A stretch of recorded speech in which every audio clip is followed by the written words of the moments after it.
تو ہم شروع کرتے ہیں حدیث نمبر 369 369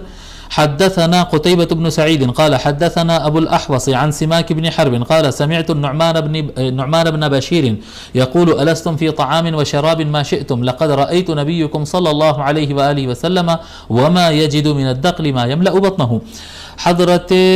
نعمان بن بشیر رضی اللہ تعالی عنہ فرماتے ہیں، نعمان بن بشیر کہتے ہیں کیا تم کھانے پینے میں نہیں ہو؟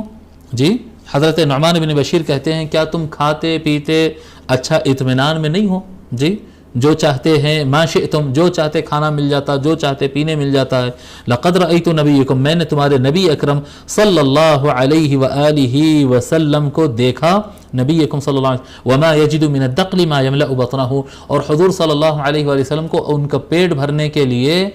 سستے یا خراب کمزور کھجور بھی ان کے پاس نہیں ہوا کرتے تھے. جیسا کہ میں بتایا کہ سابق میں ہم بتائے تھے کہ عرب میں سب سے سستی چیز کھجور ہوتی تھی، کھانے پینے کی چیزوں میں سب سے سستی چیز کھجور وہاں پر ہوتی تھی، اور اس میں بھی جو خستہ کھجور، سستا کھجور اور کمزور کوالٹی کا جی جو کھجور ہوتا تھا وہ بھی حضور صلی اللہ علیہ وآلہ وسلم کو اپنے پیٹ بھرنے کے لیے نہیں ملتا تھا. وہ دن اس طرح سے گزرتے تھے. آج دیکھو کھانے کی اتنی فراوانی ہے، اللہ تعالیٰ کے شکر گزار رہنا چاہیے اور اندازہ کرنا چاہیے کہ حضور اکرم صلی اللہ علیہ وآلہ وسلم ہم کو دین پہنچانے کے لیے کیا مشقتیں اٹھائے.